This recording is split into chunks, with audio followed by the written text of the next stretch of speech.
Okay. Can everyone hear me? Just give me a thumbs up if you can hear me. Okay, lots of thumbs. Very good. Here we are. If you could be so kind to sign into the attendance and iClicker, I'll leave it running for the entire class. If you can't use your phone, that's fine.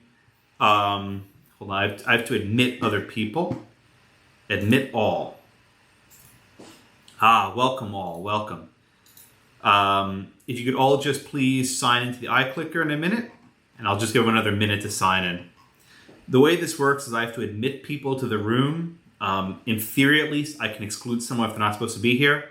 I don't think I'm smart enough to know how to exclude people, but I will do my best. I can't imagine anyone else wants to do property at 7:30 at night, but I'll assume. All right, one more minute, get started.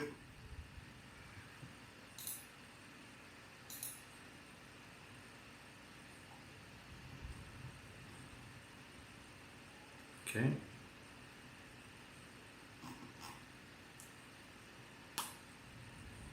Okay. All right, let's start. And if anyone else can't get in, I'll get to them in a minute. Welcome. This is not what you signed up for. This is not what you paid for. This is not what you expected. This is not what I expected. None of us want this. But here we are, we're stuck. So let me give a few high-level points. First off, we are figuring this out on the fly.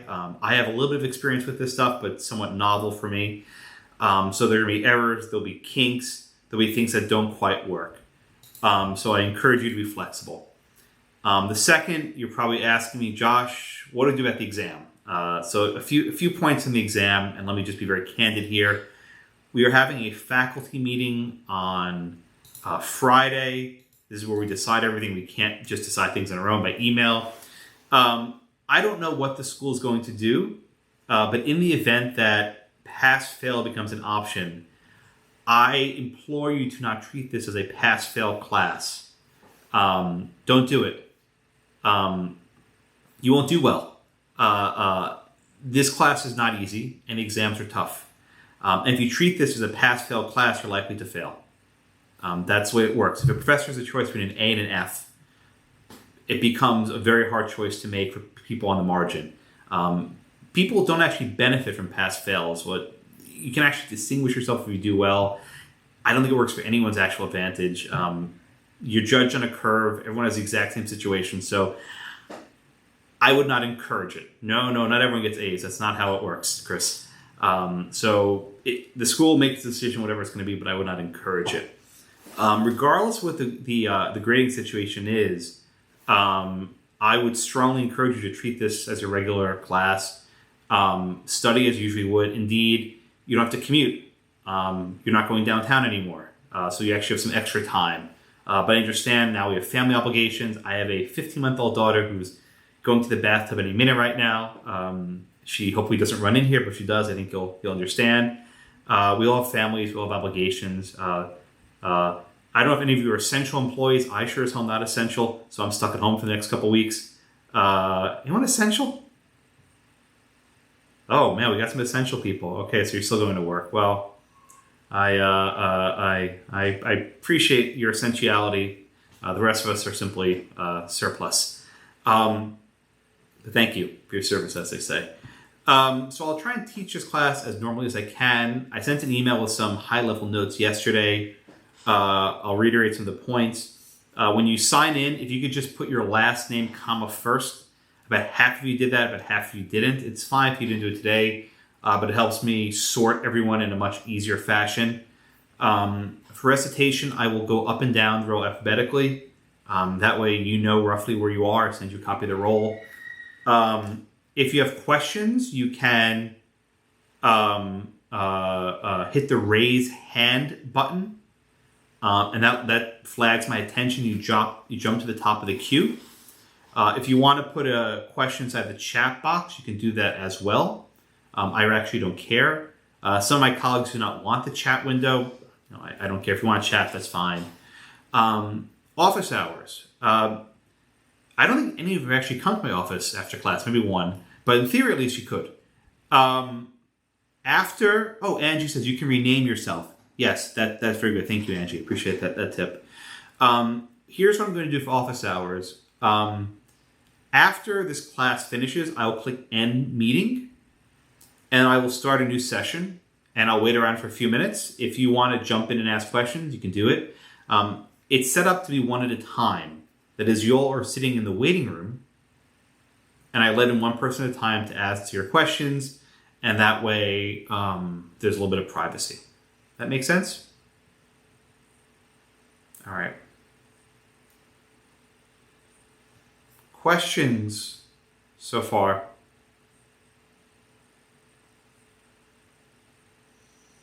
I just hear this deafening silence. I hope you all are paying attention, but it's as best as I can do. All right. Again, so the iClicker, the attendance is on. Let me start a poll question. Okay, iClicker cloud. So we can do this correctly in progress. Resume. All right. So here is your question for today. Okay, let's see if this works. All right. If you look at your phones, you all see the question. Just give me a thumbs up if you see the question on your phones. Yes. Okay. So the question says, under the police power, a city can regulate the appearance of a property. True or false? I'll give it 30 seconds to think about that one.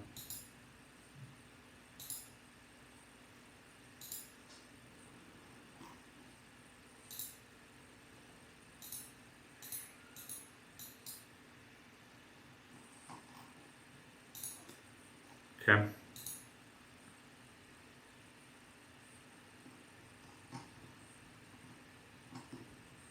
Oh, you see three screens. Okay.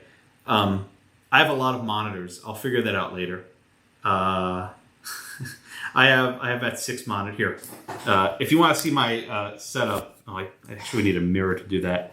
But here, this will be for the YouTube later. Monitor, monitor, monitor, monitor, monitor, monitor, monitor. There you go. Okay. You can watch it later, see my setup. I got a lot of monitors. But I'll figure out how to limit it to one. Okay. So, gamer. No, I don't play video games, actually. I have very bad hand-eye coordination, so I cannot play games. No, I don't trade either. No Bitcoin, promise.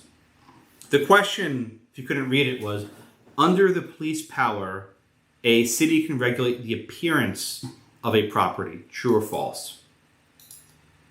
This one's actually pretty closely divided. If you look at the results, 43 said true and 56 said false.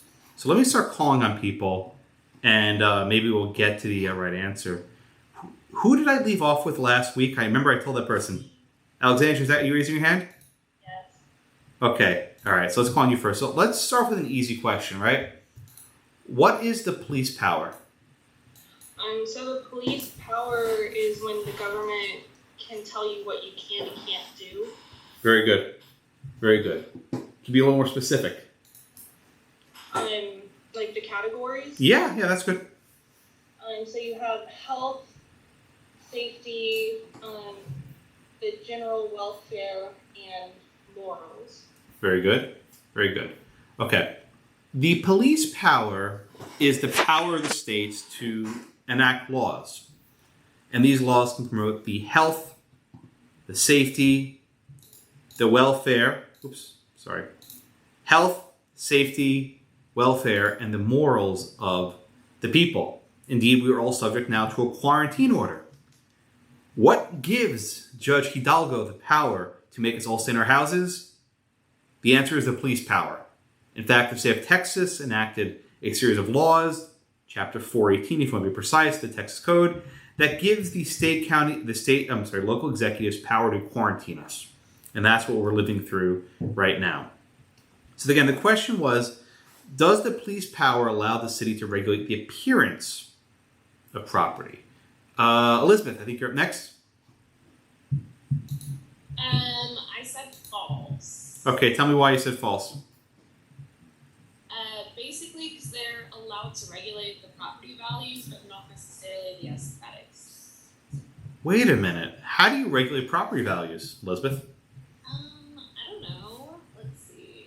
You're not right. I mean, you're not wrong. I think you're giving a good answer. But how does the state go about actually regulating property values? Like, they can say, only a certain amount of housing can come into this neighborhood, or, try to keep prices high. Right, but how? Right, how does a community keep housing prices high? That's actually the core question I'm getting at here. I don't know, they regulate that? Yeah, but what kind of, if you live in a neighborhood, right, and you want to keep property values high, what are some of the things you would do to keep the values high? I see you, Mike. I'll get you in a second.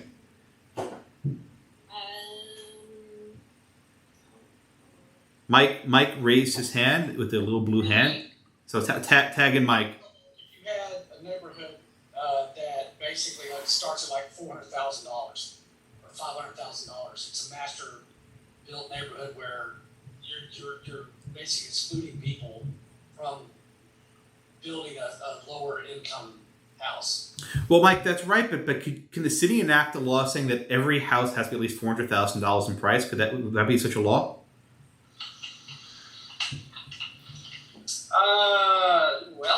In a way, it could be, because basically you do have neighborhoods that are just. But by law, I'm talking about the government, not by private developers. Okay. Yes, in a sense you could. I think by law you could. Kevin, I see a blue hand. Yes, I don't think they can enable a law to keep people out per se, but I guess just speaking to what you stated earlier, I know that places will try to keep the aesthetics the same, to keep the property values up. You'll try to keep your lawns mowed. You try to keep some uniformity in the build. You're right, Kevin. Let me ask you a follow-up if I can. You're right. They regulate what things look like. You have to keep your lawn up.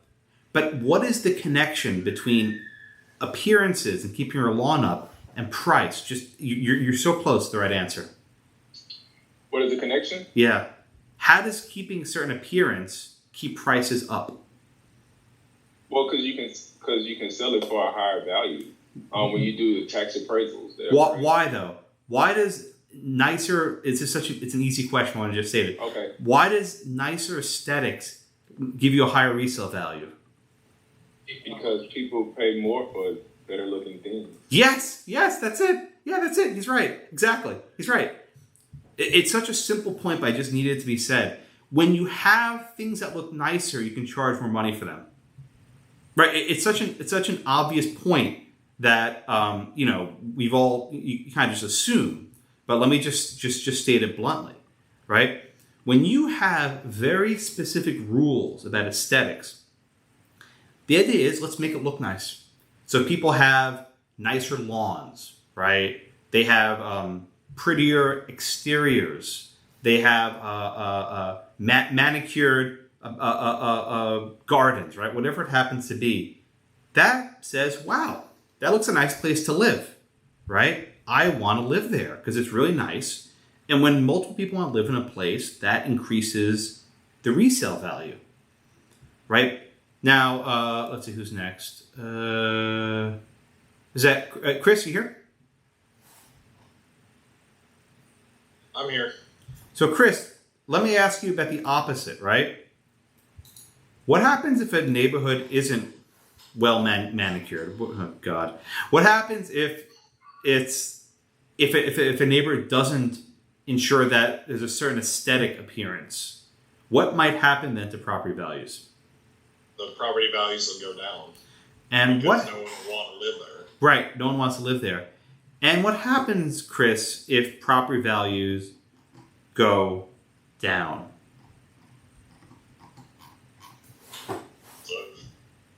So people won't live there. Usually property values, if they go down, crime will move in. Oh. and then people just sort of not care as much about their property, even if they do live there. Why are the property values useful for government, right? What does the government really care about property values for? To get taxes. Taxes. Yes, my friend, taxes. I think Kevin might mention that a minute ago with appraisals. I actually got my Houston County Appraisal District in the mail today. They're in the middle of a crisis. They still send me my tax bill. Everything keeps going, right? Every year when you own a home in virtually any city in the country, you get a bill. And it says, here's what we assess or calculate your home sale value by, right? This is what we think what your house would sell for in the market. And here's how much you have to pay us. And if the property values go up, then you pay more taxes. If the property values go down, you pay less. So almost everything we're talking about in class today isn't really about appearances, although it does factor in. Our discussion today is about how cities use different tools to keep property values high to ensure sufficient tax base, funding for schools, prevent crime from coming in, call it however you will, but at bottom it's about money. And the answer to the poll question, I think, is false. Right? I think the answer here is false. And the reason why is that the police power doesn't give the government the authority to regulate aesthetics, appearance by itself. Rather, the answer is a little bit different. The government can regulate aesthetics to promote property values. Right? It's not an end to itself. It's just a means, right? Aesthetics, the means, to keep property values high. All right, so I think the answer for a poll question here is false. And tomorrow I will do it with with only one monitor. Okay? So someone's at my front door. Okay. All right. All right, questions on it. Oh, I see Colleen has a hand. Let me put you on camera. There you are. Yes, Colleen.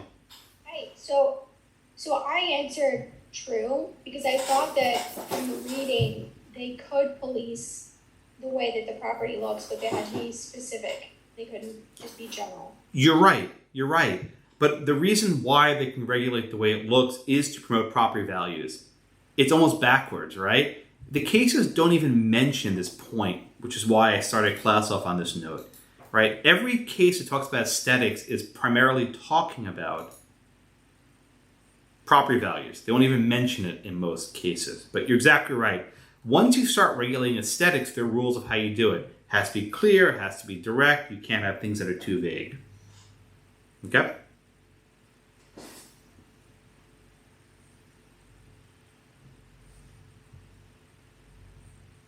Okay. All right. Other questions on that?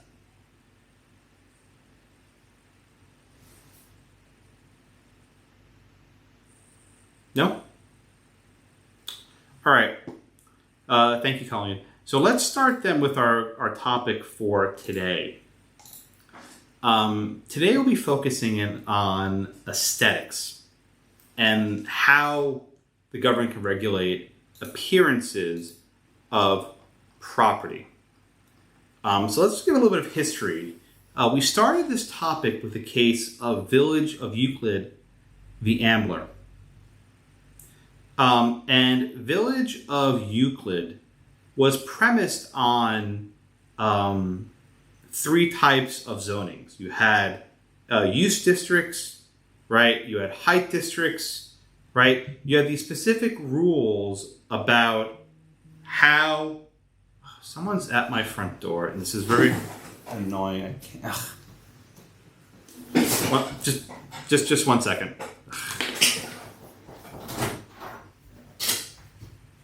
Yeah, leave it there. Yes, it's fine. Yeah, just leave it there. It's fine. Yeah, I can't talk right now. Everything all right? okay, yeah, the location seems like I'm not here. I have to go behind your. Just leave right here. It's fine. I'll leave it Just right. right there. Yeah. Put it right there. Yeah, I'll come back to stand. So let me just I need to go back.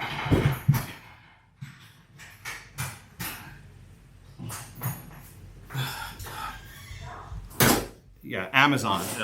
It's very urgent that he had to ring the bell 3 times. They could just leave it.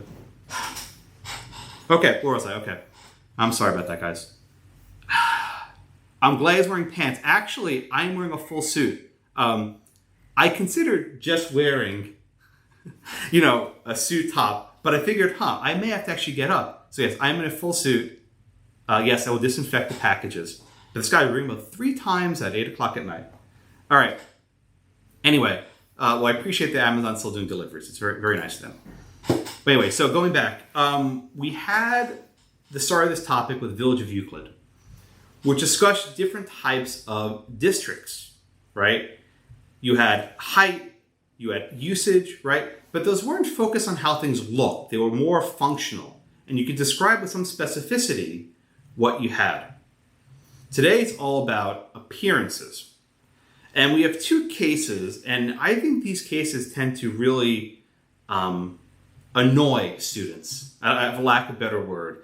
I think students get kind of agitated when they read these cases, especially the second one. Because come on, what are you trying to do? These cases are outliers.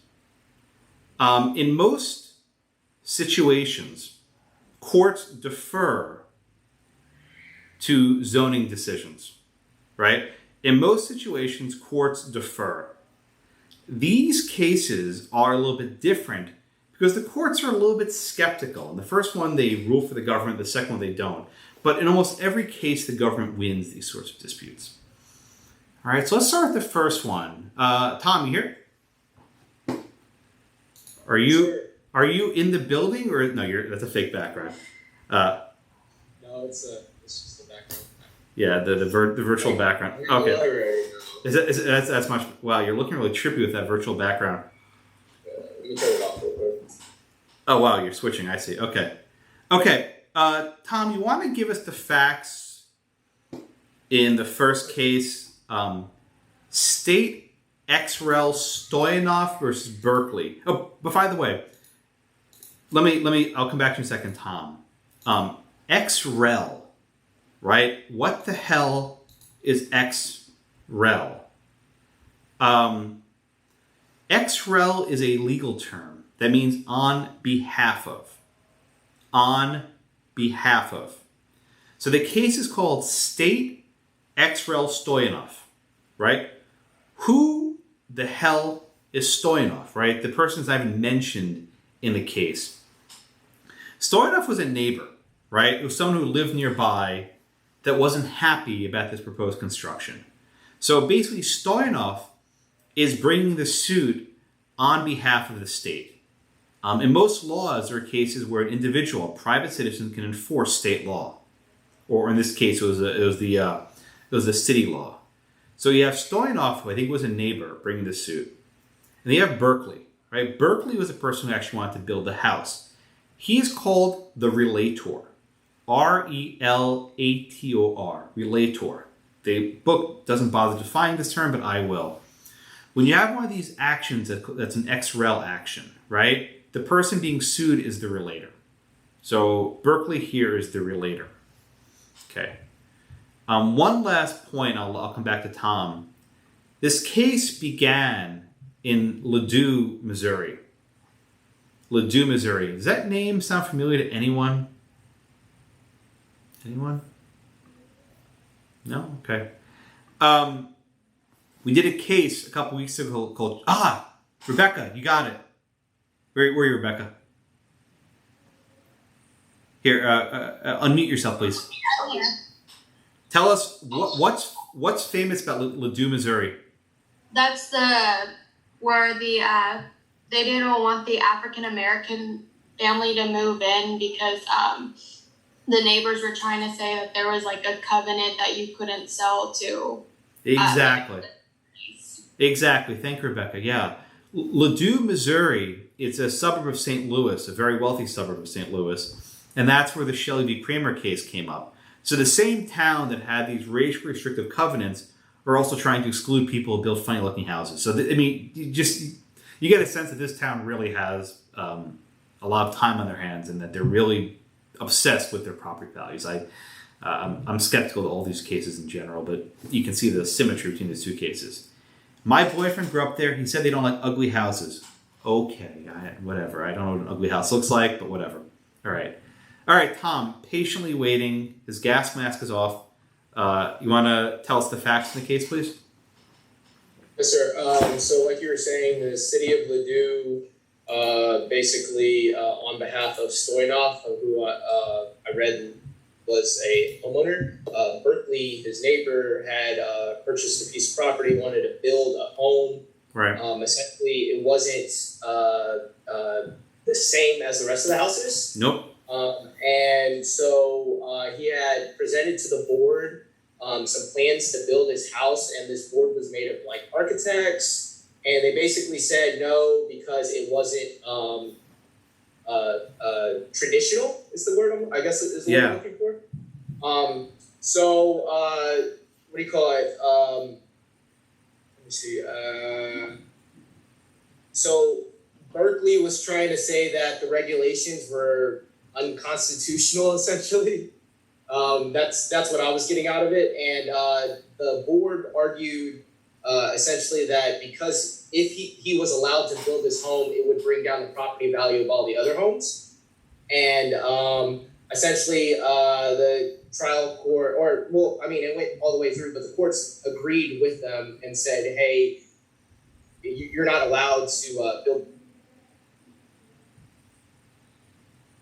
I was looking on page 942. There was an example of the house. Like you can obviously tell, like it's a more modern home, I guess, for that time frame, and it looks completely different from all the traditional homes there. Good, very good. All right, thanks, Tom. I appreciate that. Right, so here's the situation. You have Berkeley moves in, and he wants to construct a home, a single-family home. And he submits a design to the county. Tom, did the house comply with all the regular zoning laws, whatever was on the books at the time? Was there any, did it have enough frontage? Was it the right size? Everything else? Sorry, you cut off, sir. Can you say again? Did the house comply with all the other regular zoning laws? It was the right size, frontage, all other stuff? Was there any... It did. Let me see. I think there was something that said it was just an unusual design. Yes. It was, even the court said, I thought this was funny. The court said, monstrosity of grotesque design, which would seriously impair the value of property in the neighborhood. Yeah, a monstrosity of grotesque design that would impair the property values. Yeah, thanks so much, Tom. Okay, put yourself back on mute. Okay, so back to me. So effectively, the house complied with all other zoning laws. The only problem was the design. And there's a picture of it in your book. It kind of looks like a pyramid with like a triangle on top of the house. There's a house you probably see on Buffalo Speedway by Rice Village. Kind of looks a little bit like that. It's like the Darth Vader house people know it as. I don't know. But it's a very strange design. And more importantly, the design is inconsistent with the other houses nearby. So if you were driving down the block, it would stick out like a sore thumb. Berkeley applied for the permit. They said, no, this will clash with the other designs and will have an adverse effect on market values. So the permit was denied. Okay. I think, Randall, you're next. Want to say hello? Yes, sir. All right, Randall, walk me through, my friend. What were the arguments that... Where the hell are you? Oh, that's a background. What is that backdrop, anyway? That's up near El Paso. El Paso. Oh, very cool. Yes, sir. All right. So, Randall, let me ask you, what arguments did Berkeley raise about why the denial of his permit was problematic? What were his arguments? Well, it started off by saying that it was basically totally unauthorized by the enabling statute, and that ordinances 131 and 281 are invalid and unconstitutional as being unreasonable or arbitrary exercises of police powers. Okay, very good. All right, thank you. So let me just, Randall, I'll come back to you in a second. What's that mean, an unlawful delegation? What exactly is that argument about? They're basically, I think, right there trying to say instead of the typical uses of public safety, welfare, and I forget my other one, health. Basically, they're kind of going more toward the aesthetics of it. Okay, very good. So we start from the basic premise, right? The police power belongs to the state. And the city of Ladue gets their power through what's called a delegation, right? The state delegates their power to the city. But the state can't delegate unlimited power. They have to delegate power within specific guidance. Specifically, people have to know what the law is. You probably studied in crim an expression that ignorance of the law is no excuse. Does that sound familiar? But one of the requirements of that philosophy is the law has to be clear, right? A reasonable person should be able to know what the law is so they can comply with it, right? If the law is unknown, then how can you comply with it? There was a famous Roman emperor, I think it was Caligula, who would put the Roman laws on the top of a column very high up in the sky so no one could see it.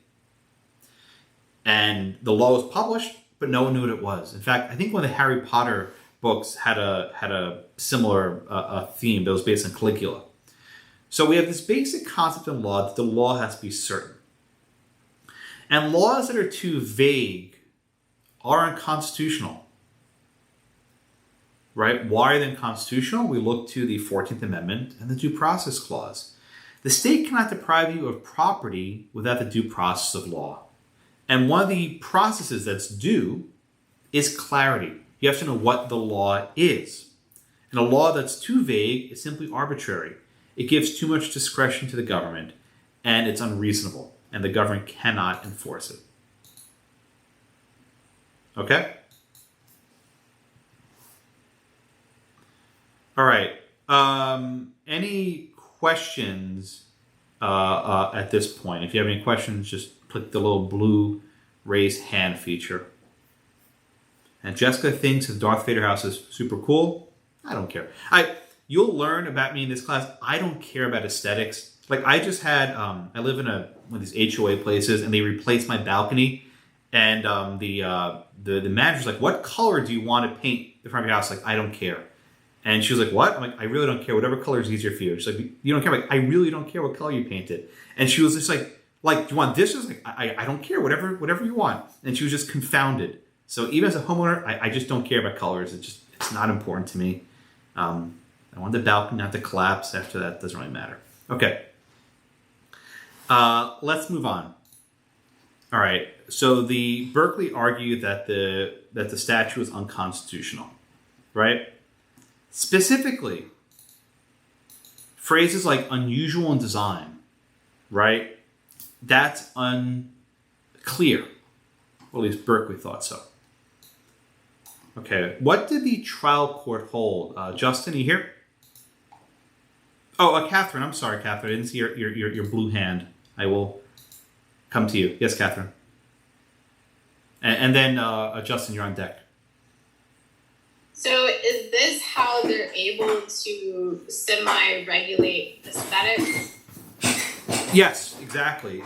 The city can regulate aesthetics under the theory that an ugly house will drop property values. That is, if you look at that block where they have that little triangle-shaped house, someone might say, "Wow, I don't want to live there because it's near such a weird house." That might depress property values. But Catherine, as a general matter, I think government's very bad at predicting how markets will flow. Markets are so volatile, and property values can move independently of how ugly a house is. I think this entire doctrine is just garbage, right? The housing market's going to collapse any minute now, right? Because of something we couldn't predict. It's not because of ugly houses. So I tend to be very skeptical of this entire doctrine, but it matters to people. Thank you for raising your blue hand. I will lower your blue hand. Unless you're from Houston, everyone know about the beer can house. It's actually kind of cool. It's right by Memorial Drive by Bayou Bend. It's it's a house that's covered in beer cans. They're just crushed up. It's very pretty. It's kind of cool to go through. All right, Justin, patiently waiting. So, Justin, what did the trial court do here? Hey, guys. Do I sound okay? My internet's being really spotty. Yeah, no, you sound loud and clear. And if your internet breaks through, don't worry about it. I'll try to repeat whatever you say. My internet actually cut out during my afternoon class, but I think in the evening, everyone in Houston is basically on Zoom right now. So I think our collective bandwidth is being sucked through a wormhole somewhere. So what did the trial court? My notes are on. Oh, sorry. I'm sorry, All just of my notes are on Google Docs, which I can't actually get to right now. So kind of flying by. If I forget something. Oh, and by the way, let me just make a point. I'll come back to you in a second, Justin. Zoom has a feature you may have heard of called the Attentiveness feature. Have you heard of this? It's a little bit creepy. So right now, you're all watching me, right? But what if you switch windows and you go to Microsoft Word where your notes are being kept? Zoom knows when you're not watching the video. And they can actually track that and calculate what's called an Attentiveness Score. That is, what percentage of the time were you looking at Zoom and what percentage of the time you're looking at like whatever else. I will not look at that. I think it's a terrible idea. I had one of my day students email me in a panic saying, my notes are on another screen. What should I do? I'm like, relax. All right, I'm not going to look at it. So I don't care if you look at another screen. If you need to switch windows, that's fine. Just don't bring your phone to the bathroom. Someone apparently did that, not at our school, but someone else. And they got on social media. Just don't do it. Anyway. Okay, Justin, back to you. As far as you can remember, what did the trial court do here? The trial court issued summary judgment as a writ of mandamus to compel the appellant to issue a residential building permit to the respondents. Okay, very good. The trial court found that the ordinance was unconstitutional. It was vague and gave no standards. It was arbitrary and it could not be consistent with the due process clause. And they said, give the guy his permit to build. All right, the case was then appealed to the Supreme Court of Missouri. Lacey, I think you're up next. What did the Supreme Court do of the state? They reversed that judgment.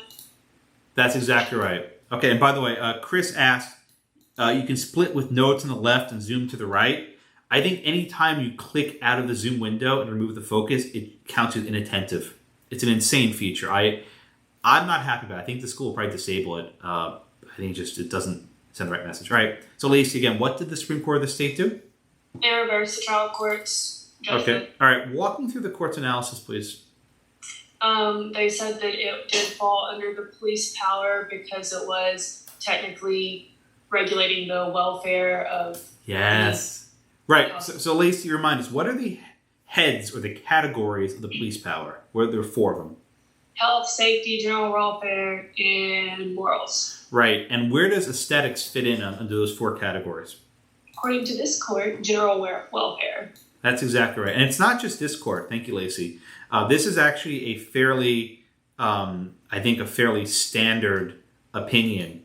Most courts hold that the phrase welfare or general welfare concerns property values. The court says the stabilization of property values is the most cogent reason for zoning ordinances. Right? Why? Well, because if property values go down, then the city will have less money and they can't have schools, they can't have fire department, they can have, police, whatever else. So the way to keep a safe community safe is by making things so expensive that poor people can't live there. Oh wait, I said that out loud.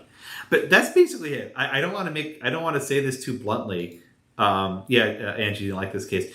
The entire basis of this doctrine is saying, let's keep property values out so people with less money can't live here. I don't want to make it too blunt, but that's basically what we're dealing with here. They can dress it up as property value, blah, blah, blah, but if you have a house that's, $400,000, I'll use the number someone said before, that means an apartment dweller can't live there, right? That means you're not going to be able to build an apartment building if you have to have these ginormous one-family houses with big backyards, big frontage, etc. So let's talk about this statute in particular. I think, Xavier, you're next, sir? Xavier? Yeah. I'm sorry, yes. Okay, that's all right. Thank you, sir. So let me ask you this question. Why specifically did the court find that this ordinance was clear enough, that it conveyed enough meaning that people will know what to do? Why was the court confident that this statute gave enough guidance to the public? They said that it, and what I read, it was like different levels that the applicant had to go through to get the, to get approved or denied. Like it had to go to a commissioner who would look at it. Good. And then from there, it would go to if the commissioner disagreed, they could call a full board meeting that consisted of architects, and they can review it from there. Right. And basically, it was a set of rigid steps that had to be taken before an applicant can be denied or denied. Good. So Xavier, they're describing a process, right? Right. Does the court actually say that the statute itself or the ordinance itself was clear that people know what was expected of them? Is there actually anything in the law itself that a person can read a book and say, this is what I have to do? Not that I recall. No, you're exactly right, Xavier. Yeah. No, you're exactly right. In the next case, the Washington case, the court actually looks at the statute as well. This is so damn vague, we don't know what to expect. All right. Here, the court basically says, well, we don't really have to talk about the statute because this process is in place. There is a meeting, there are architects, they'll give you guidance, they'll tell you what unsightly, grotesque, or unsuitable means, they'll tell you what it means to be detrimental. So even if you don't know, just go through the process and they'll let you know. Right? Right. Davis, I think you're up next. What's problematic about this sort of thing? Just ask for permission and they'll tell you what to build. Why is that problematic, Davis? I guess I could think of two reasons. One would be that the people providing the opinions may not be providing fair opinions. Oh, I'll get to your second point in a minute, I promise. Why do you think the people providing opinion might not be providing a fair opinion? I think you gave a very good answer there. They could have ulterior motives. Or like what? Like what? Class issues, race issues. Oh, let me. You're not wrong. Let me start more basic. Who is sitting on these boards, Chris? I'm sorry, Davis. Who are what type of people sat on these boards? So I think in the second case, if I recall, it was like architects. Architects. Now, Davis, let me ask you a follow-up. These architects probably worked in this town, right? They design business, right? Yeah. What do you think the problem is when the people who design stuff in that town are also the ones responsible for approving permits? Just think it through for a minute. If they don't use them. If they don't give them business. Yeah. So what if you bring in some architect from New York City or something, some sort of avant-garde design? Do you think you're getting approved? No. Right. I'll come back to you in a second, Davis. So one of the issues you're learning about this case is when you have licensing schemes and you put competitors at the head, they keep people out.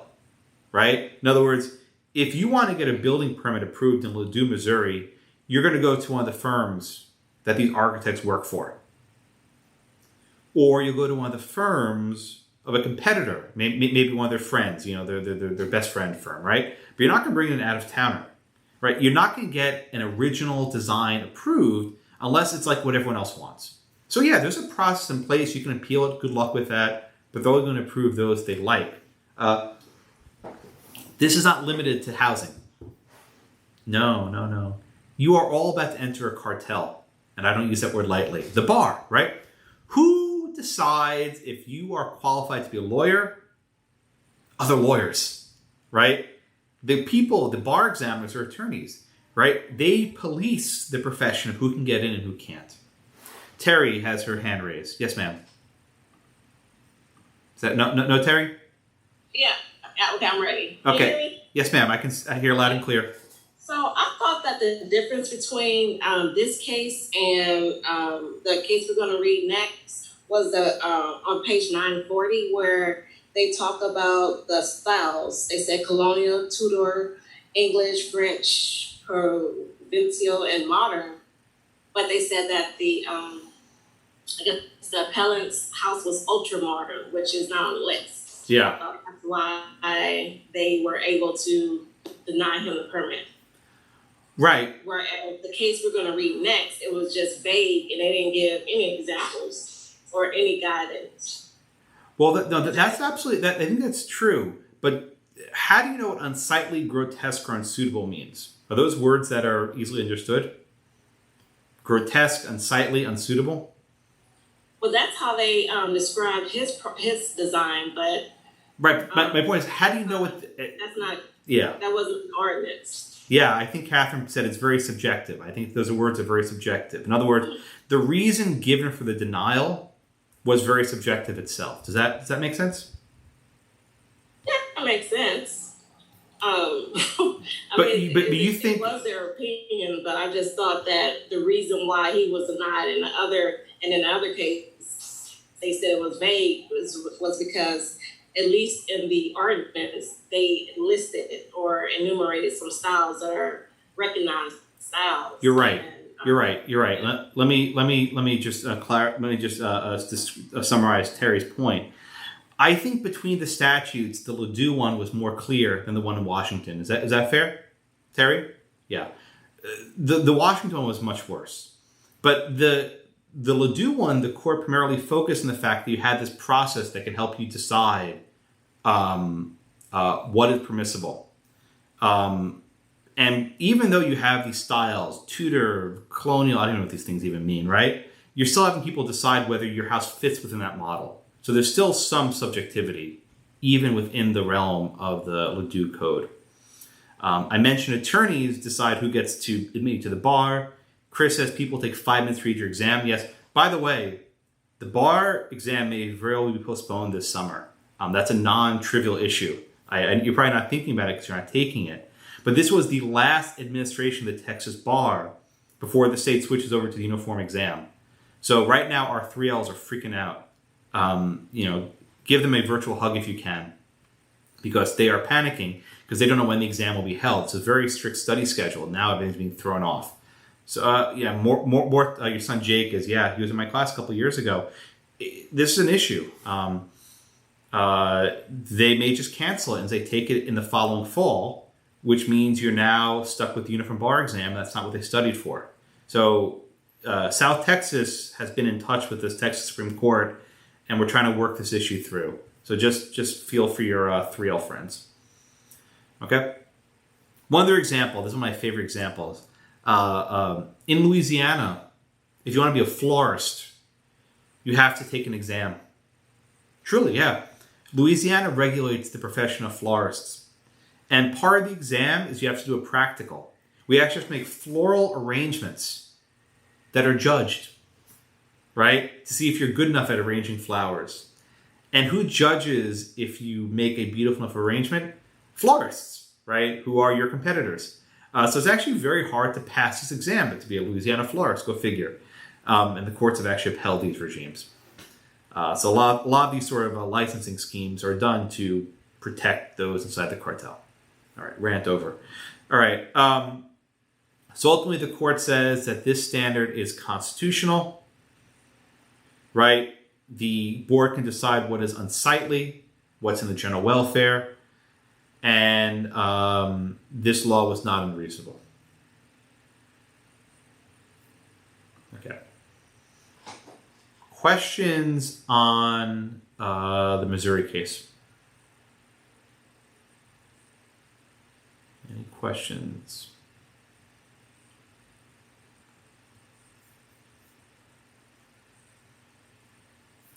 Yes, Terry, I see your hand. Is this the majority opinion or is this? I'm sorry, you broke up for a second. Did you say was this a majority opinion? Is this the majority opinion, or are we to address both issues like this one and like on the exam? Yeah, it's a good question. People are outlier cases. I just want to. No, I think the Washington one's the outlier. I think the Missouri one's actually pretty close to the majority. Okay. Most zoning ordinances are drafted with enough precision to satisfy constitutional review. Okay, thank you. Oh, Davis, you had a second point. I totally forgot about it. Do you want to mention it? Do you remember what it is? Yeah, I guess the other reason I was thinking was if you have these kind of vague, this vague regulation, and you have to invest up front in order to obtain a design and then take it for approval where there's no kind of objective standard for approval, that's something, that would be another reason. Yeah. Thank you, Davis. And I'll come back to a point you mentioned earlier. There's a racial element to this as well. The book has a note about a case involving urban renewal. Urban renewal was a fairly widespread movement in the 50s and 60s where cities used zoning authority to basically raise property values and kick out black people. That's the only way I can describe it. The phrase they used was actually Negro removal. That was actually the term that was used. And the Supreme Court had a case from 1953 or 4, I might be off on the year, called Berman v. Parker, Parker, Berman versus Parker.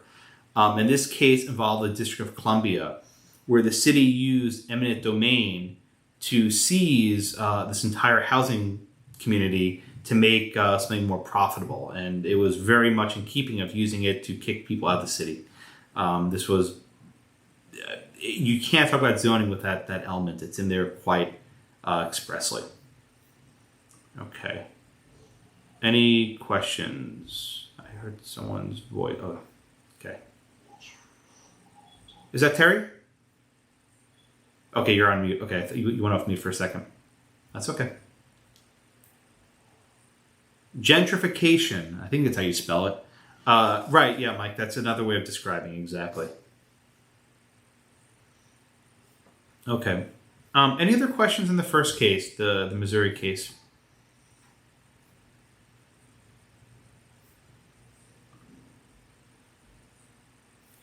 God, I hope we go back and fall to normal. This sucks. I mean, it's not bad, but just I actually miss you all. I like you, believe it or not, I do. And I not a fan of being there at 9 o'clock at night. I'd rather be home. But ask your local gentry. Thank you, Sinatra. Okay. Any other questions in the first case? Yeah, we'll make it through. We'll be fine. I don't know how, if this goes any longer than this semester. Summer classes may have this as well. I don't know. Those of you going to Malta, unfortunately, you're probably not going to Malta at this rate. I'm sorry. But you'll be in sunny Houston all summer. All right. I think, Colleen, you're next. Okay, Colleen, you there? Yes, there you are. I'm here. Okay, thank you, Colleen. Colleen, do you want to give us the facts, please, in the next case, Anderson versus City of Issaquah, Washington, 1993?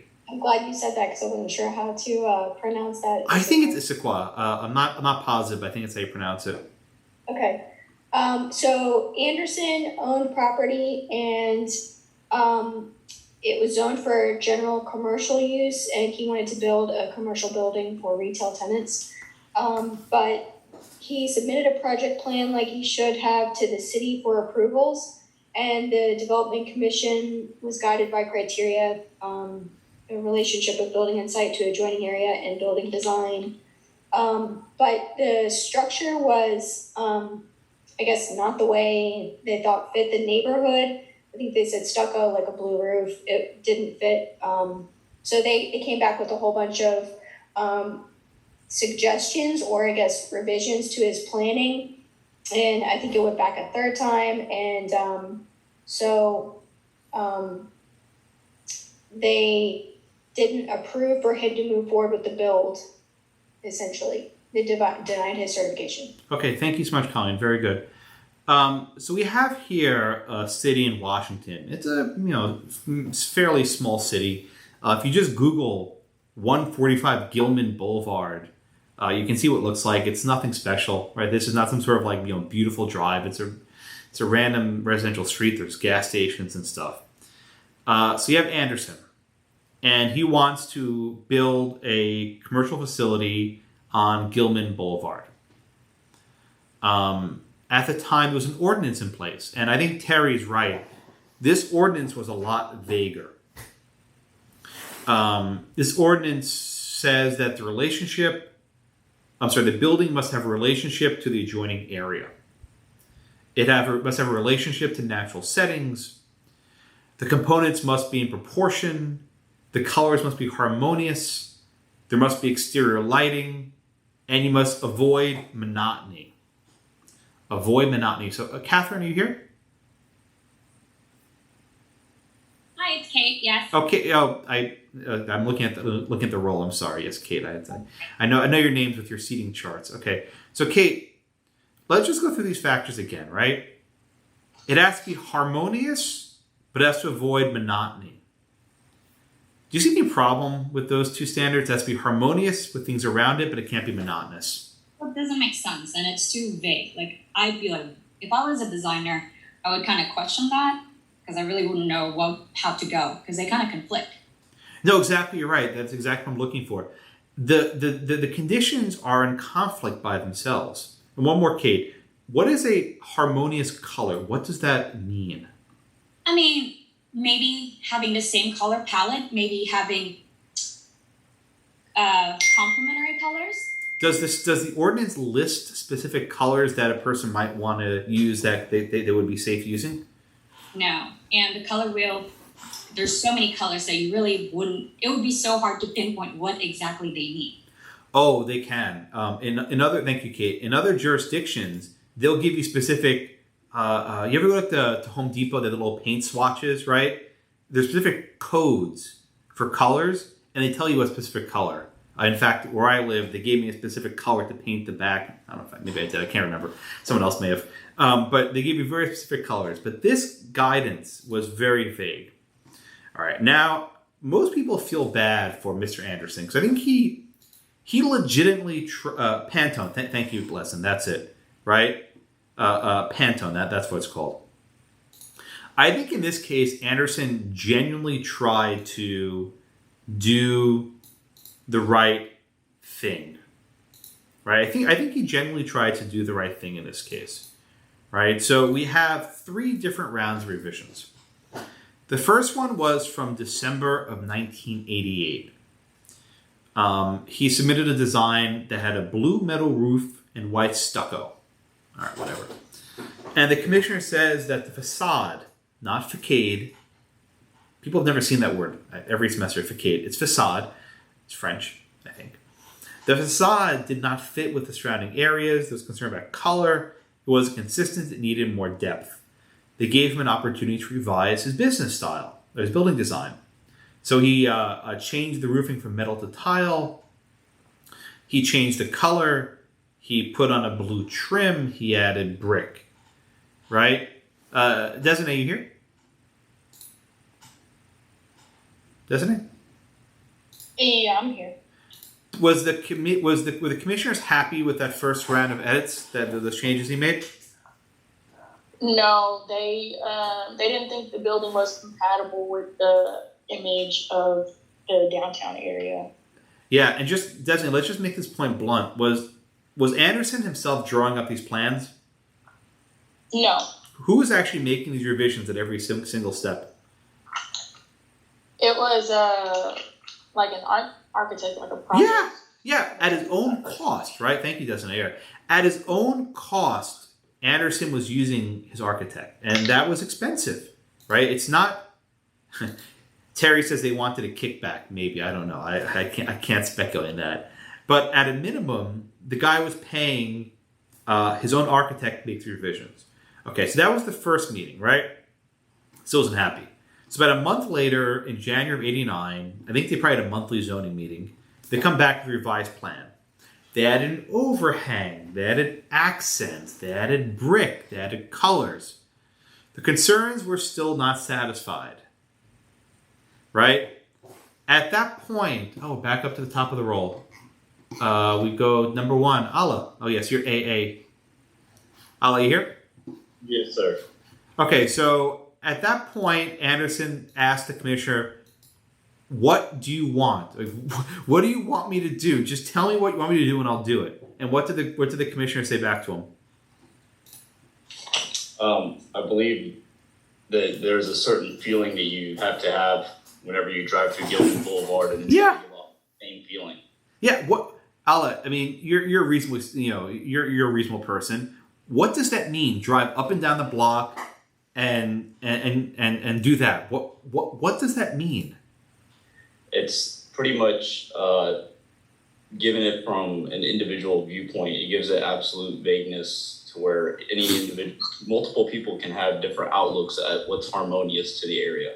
Yeah, exactly right. Thank you, sir. Right, so you're basically dealing with an unknowable standard. The commissioner said, I gave you directions. It's your responsibility to incorporate them. Drive up and down the street to get a good look at examples, right? This is not compatible with Gilman. You need major changes. Again, this is after at least 2 or 3 different rounds of reviews. All right, then we get to the third review, right? In February of '89. Now there's a 5-foot overhang, a 7-foot accent. AJ, right? AJ, yeah, I look at my roll. AJ, you're next. Was that enough for them? No, it was not enough for them. Why not? Let me go back to my book. Why was it still not enough after the third round of reviews?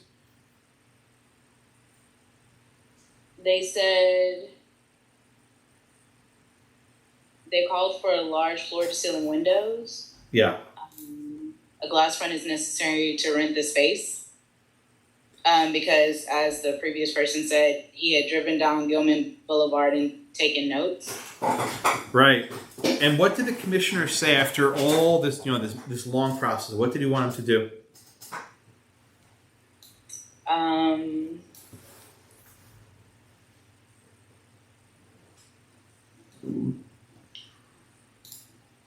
Certain changes be made. Those changes were made and the final findings were signed on April 5th. Well, we'll go back to February, right? Okay. Was the commissioner even willing to give any more modification tips? Oh, no, he denied it. Yeah. And he said start from scratch, right? Yeah. And how much money have they spent to that point, AJ?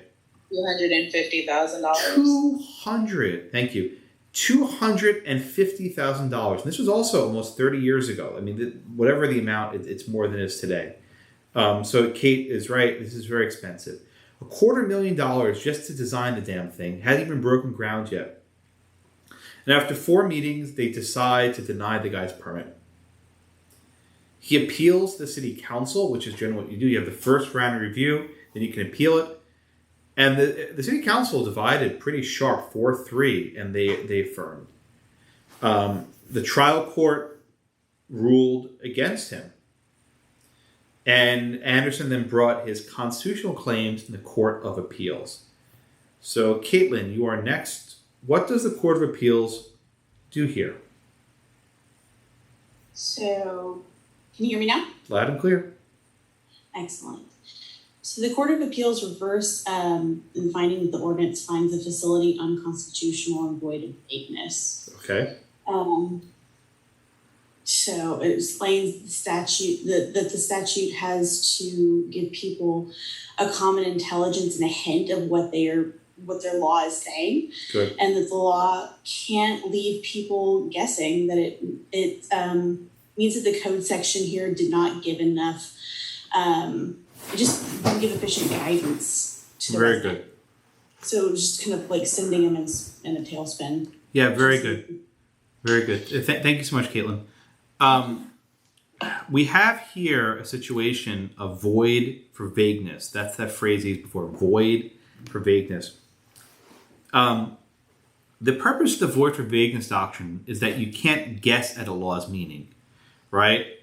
You have to have people of common intelligence should not have to guess, right? They can understand what is required. And that's the first guarantee of the due process of law. The court says that the code sections don't give effective or meaningful guidance to the applicants. Again, appropriate proportions, harmonious colors, avoid monotony, has to be interesting, right? Nothing to determine if it's interesting, monotonous, or harmonious, right? It's based on subjective feelings at the image. Now, Catherine asked, is this case an outlier?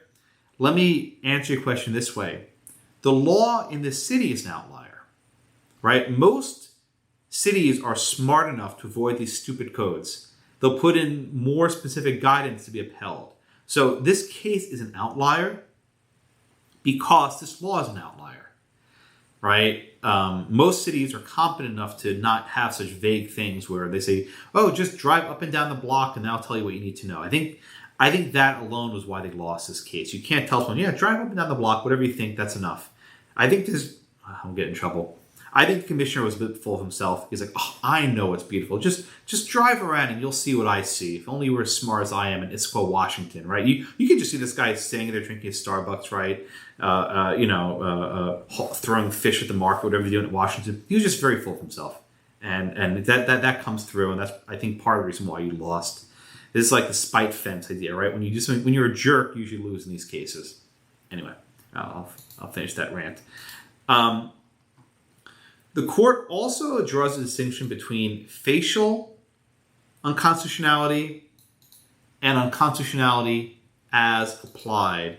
Brian, what's the difference between a facial constitutional challenge and an as applied constitutional challenge?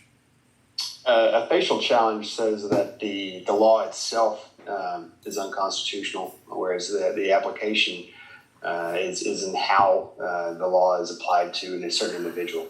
Right. So Brian, is this law unconstitutional on its face? Yes. Okay. Why? It says that the words employed are not technical words, which are commonly understood within the professional building industry. Good. Right. Good. And the second issue, just finish it up. Is this applied in this specific case unconstitutional? I'd say yes. Why? Well, they're applying it to this one particular individual, and the way that they're applying it, they're not giving me a due process. That's right. So this is both facially unconstitutional and unconstitutional as applied. Oh, and I made a mistake. It wasn't Caligula, it was Nero. It wasn't Emperor Caligula, it was Emperor Nero. And I had it in my notes later, I forgot where I put it, so I'm sorry I gave you the wrong Roman emperor. I'm sure you're all very mad at me, but I try to get these things right wherever I can. We can't control a lot of things, but I can control at least my Roman history. That much Was it Caligula? Was I right? Are my notes wrong? I said Caligula, my notes say Nero. Maybe it was Caligula. I had no idea. Okay, Jessica, I believe you. Then maybe I was right initially. I will modify my notes for next year. Yeah, Justice Scalia mentioned that in one of his books, and I always use it as an example of vagueness. The laws on top of the columns. Okay. Who's next? Alexis, are you here? Yes, I'm here. Okay, Alexis, let me ask you a question, please. Was the court satisfied that there were procedural protections, right? That you could appeal it and go to the courts. Was that enough? Your audio is breaking up a little bit. Yeah. How about this? Can you mute yourself just for a second? Sure. Okay. Now I'll ask the question again. Did the court think that there was enough procedural safeguards that you can go to the first counsel, you could appeal it? Alexis, were the procedural safeguards enough to save this law? You have to unmute yourself. No. Okay, why not? Can you hear me? Why not? I'm sorry. I didn't hear you. Hello? Oh. Do you have headsets? No? Not with me. I have to run down. Okay, next class. I'll skip you. I'll come back to you next class, okay? Okay. Sorry, just there's really bad echo. Yeah. I'm sorry, let me just explain what's happening. Sometimes when you speak and there's a slight delay, you basically create a feedback loop where you hear yourself over and over again. It sounds like an echo. So if you're able to get, just regular iPod earphones and plug those in, it eliminates it. Okay. All right. Next time, it's fine. We're all friends here. Andrew, are you here? Yeah, I'm here. So let me give you the same question I was giving to a minute ago to Alexis. Hope I'm not triggering all of your Alexas. I have a student named Alexa in my morning class, and which is Alexa, things start beeping. Why are the procedural safeguards not enough, Andrew? Because they don't. There's really no way to address the vagueness issue with the safeguards. Exactly right. Even if you have appellate process, there's no process to apply, right? There's no standards to apply. Thank you, Andrew. So basically what we're left with in this case is a holding that you need some guidance. You have to have some clarity. You can't deny things based solely on aesthetic reasons. People need to know what standards are expecting them in advance. And the court notes that there were some architects that filed what's called an amicus brief. An amicus brief is a friend of the court brief, like amigo, amicus. Architect said, well, this standard's very bad, but other standards are better, right? And here's how you can do it. And what the architects were saying is, don't kill zoning. All you have to do is just say this policy's bad. So I think Catherine asked before, was this policy an outlier? This zoning law was an outlier. The city just didn't do its job. And most cities simply copy and paste these standard codes so they don't have to worry about these sort of constitutional challenges. Okay? Indeed, let me make the point a little bit more bluntly. Architects like zoning codes. Why do architects like zoning codes? It creates work for them, right? If you want to build something, you have to hire an architect. It's basically revenue generating regimes. In fact, most regulated industries like regulations because it creates more work for them. That's a simple fact of economics. Okay. Who's next? Anna. Are you here, Anna?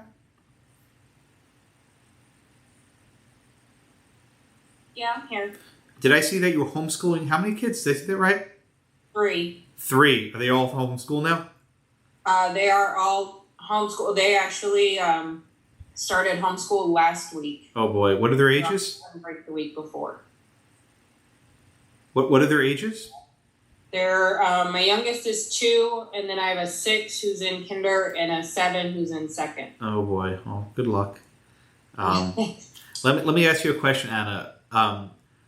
What if a homeowners association had a covenant with these exact same restrictions, right? The restriction said it has to be harmonious, etc. Would the HOA agreement be unconstitutional? Part of me wants to say yes because you still have the same vagueness issues, but then part of me says no because it's not. They're contained to like a certain amount of homes in a certain area. They're not a state. Yes, exactly. And you're exactly right. There's no state action, right? The 14th Amendment. Thank you, Anna. The 14th Amendment. The 14th banana. Right. The 14th Amendment only applies to state action. So private organizations. Kevin's right. In the chat, private organizations are not bound by the due process clause. So private HOAs, homeowner associations, can be as vague as they want. Okay? All right. Any questions on that case? Terry, yes. Yes, ma'am. So you remember in the last HOA case where once with the racial discrimination, once she tried to good. Once they tried to, I guess, once she took it to the court, or once they took her to court, then they couldn't. I'm sorry, I'm tired. No, I know you're making the exact. You're actually making a point that's exactly right. Can I try and say your point? I think if I get your question wrong, tell me. Okay. So the question in Shelley v. Kramer was you had a restrictive covenant. And the court says you can have a restrictive covenant that's racist on its face, but once you bring that covenant to court and you enforce it in the court, there's state action, right? So I think Terry's asking, why isn't the same thing true here? That if a community has a vague zoning code and they're trying to enforce it in a court, why is it not a state action? Is that your question, Terry? That's it. You're not gonna like my answer. Yes, that's it. You're not gonna like my answer though. My answer is that Shelley v. Kramer is an outlier case. That's not usually how state action works.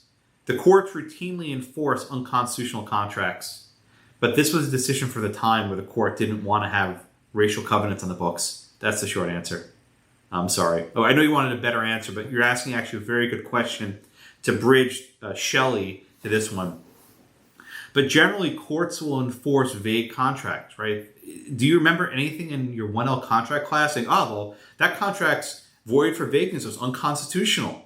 You never heard of that, such a thing. Generally, contracts are not held to those standards. Why do courts enforce unconstitutional contracts? Lisa asks. By the way, Lisa, what is your background? I can't quite figure it out. Where are you? What is that background?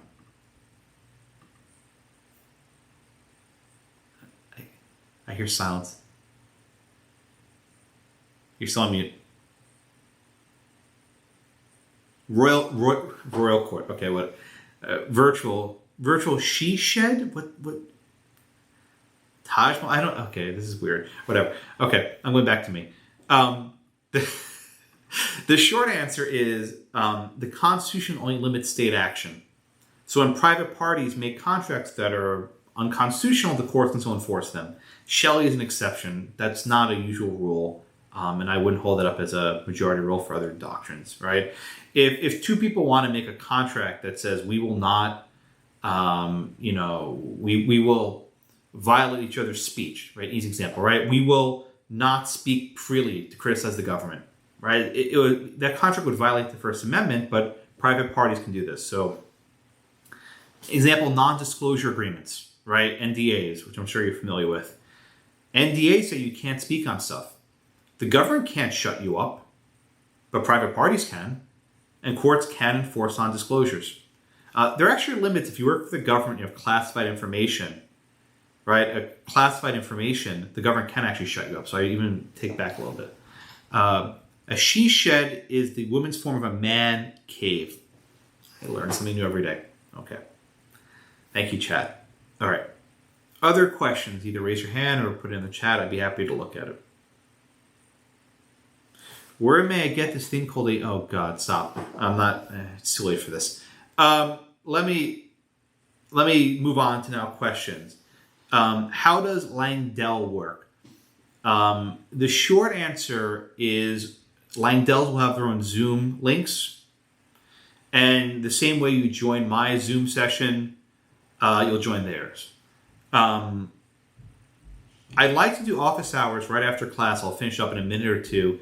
And I'll just wait a few minutes. If anyone wants to join in, you're welcome to come around. I can do it so it's one person at a time, so you have some privacy. If you want to ask a question, that's fine. No one else will see it. It's not going to be recorded. It won't be on YouTube, I promise.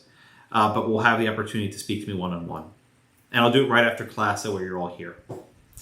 Okay, questions before I wrap up. Tom, you're lucky to have... oh, stop it. Okay. All right, so let me summarize a bit. Whenever you deal with these zoning ordinances, you have to keep in mind the vagueness doctrine, right? The vagueness doctrine.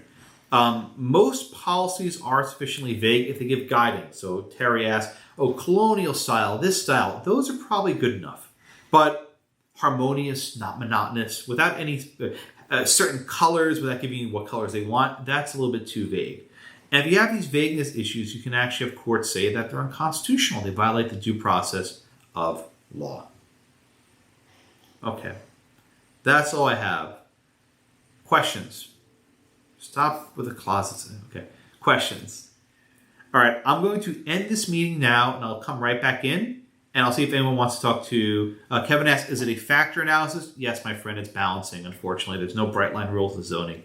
It's all about balancing. All right, I will end this session now, and I'll come right back in. If anyone wants to do office hours, I'll be happy to talk to you for a few minutes. Otherwise, it's bath time. But not for me, for Miriam. Oh, that was bad. Anyway, it's about 9, so she's going to sleep soon. But I'll be happy to chat with you all. All right, thank you all.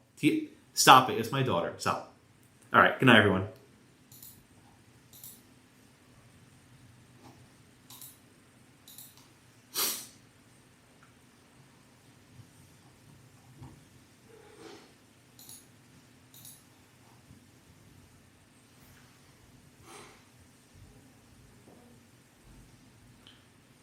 Okay, and this is for office hours, so don't need to record.